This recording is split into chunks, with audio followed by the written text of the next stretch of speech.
And in the book, I go over controversies such as this one and a number of other hot buttons, hot zones, Chernobyls, third rails, and so on, including the arts, cloning, crime, free will, education, evolution, gender differences, God, homosexuality, infanticide, inequality, Marxism, morality, Nazism, parenting, politics, race, rape, religion, resource depletion, social engineering, technological risk, and war.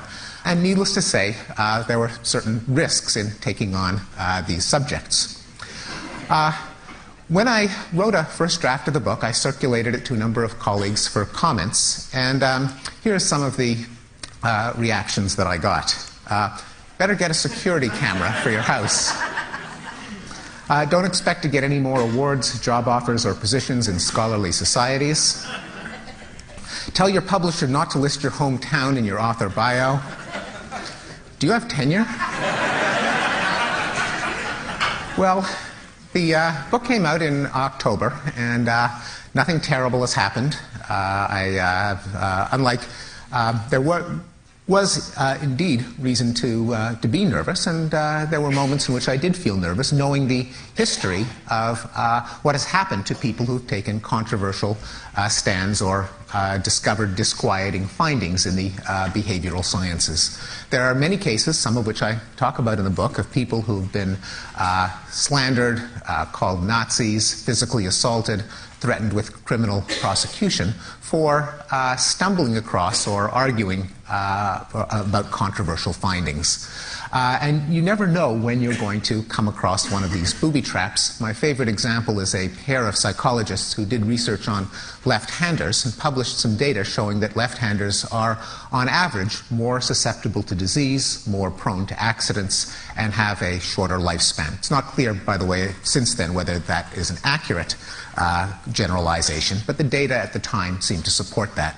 Well, pretty soon they were barraged with enraged letters, death threats, ban on the topic in a number of scientific journals coming from irate left-handers and their advocates. And they were literally afraid to open their mail because of the venom and vituperation that they had inadvertently inspired. Well, I mean, the night is young, but so the book has been out for half a year, and nothing terrible has happened. None of the dire professional consequences has taken place. I haven't been exiled from the city of Cambridge. But what I wanted to talk about are two of these hot buttons that have aroused the strongest response in the 80-odd reviews that the Blank Slate has received. I'll just put that list up for a few seconds and see if you can guess which two topics. I would estimate that probably two of these topics inspired probably 90% of the reaction in the various reviews and radio interviews. It's not violence and war, it's not race, it's not gender, it's not Marxism, it's not Nazism.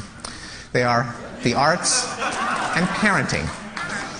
So let me tell you what aroused such irate responses, and I'll let you decide whether the claims are really that outrageous.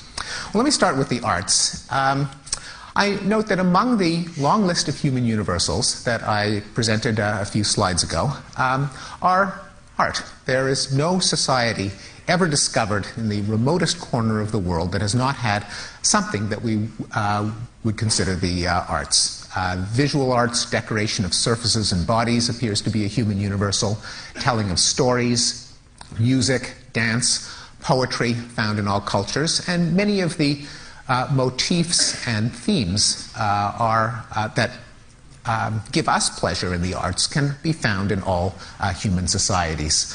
A preference for symmetrical forms, the use of repetition and variation, even things as specific as the fact that in poetry all over the world you have lines that are very close to 3 seconds long, separated by pauses.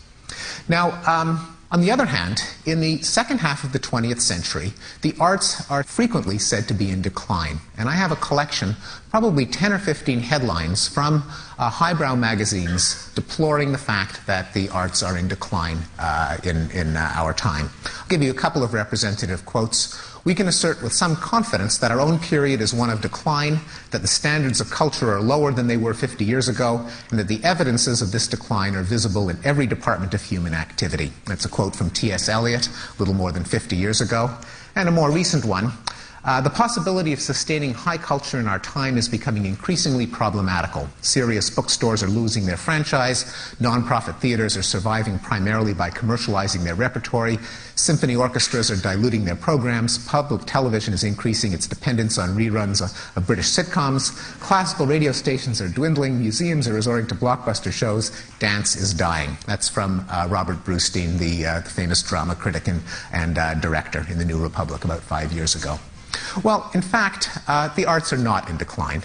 I don't think this would come as a surprise to anyone in this room, but by any standard, they have never been flourishing to a greater extent. There are, of course, entirely new art forms and new media, many of which you've heard over these few days. By any economic standard, the demand for art of all forms is skyrocketing, as you can tell from the price of opera tickets, by the number of books sold, by the number of books published, the number of musical titles released, the number of new albums, and so on.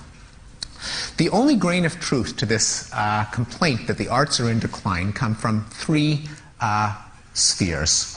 One of them is in elite art since the 1930s, say the kinds of works performed by major symphony orchestras, where most of the repertory is before 1930, or the works shown in major galleries and prestigious museums.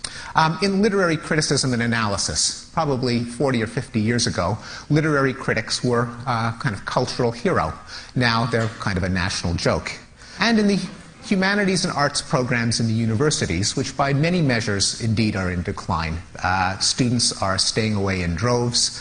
Universities are disinvesting in the arts and humanities. Well, here's a diagnosis. They didn't ask me, but by their own admission they need all the help that they can get.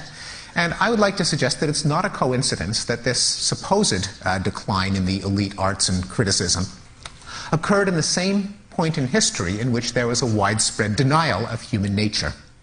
A famous quotation can be found, if you look on the web, you can find it in literally scores of English course syllabuses.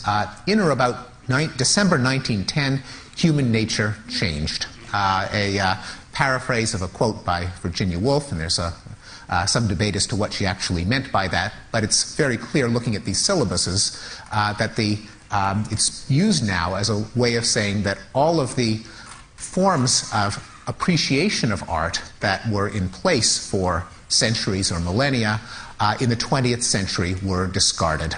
That beauty and pleasure in art, probably a human universal, began to be considered saccharine or kitsch or commercial.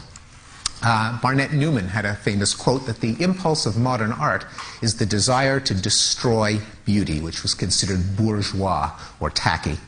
Here's just one example. I mean, this is perhaps a representative example of visual depiction of the female form in the 15th century. Here is a representative example of the depiction of the female form in the 20th century. And as you can see, something has changed in the way the elite arts appeal to the senses. Indeed, in movements of modernism and postmodernism, there was visual art without beauty, literature without narrative and plot, poetry without meter and rhyme, architecture and planning without ornament, human scale, green space, natural light, music without melody and rhythm, and criticism without clarity, attention to aesthetics, and insight into the human condition. Let me just give you an example to back up that last statement. But here, one of the most famous literary English scholars of our time is the Berkeley professor Judith Butler. And here is an example of one of her analyses. The move from a structuralist account in which capital is understood to structure social relations in relatively homologous ways to a view of hegemony in which power relations are subject to repetition, convergence, and rearticulation brought the question of temporality into the thinking of structure and marked a shift from a form of Althusserian theory that takes structural totalities as theoretical objects. Well, you get the idea. By the way, this is one sentence.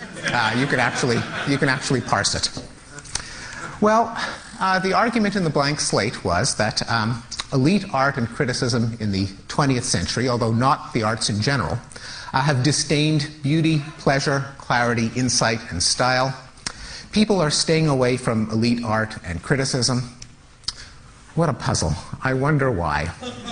Well, this turned out to be probably the most controversial claim in the book. Someone asked me whether I stuck it in order to deflect ire from discussions of gender and Nazism and race and so on. I won't comment on that.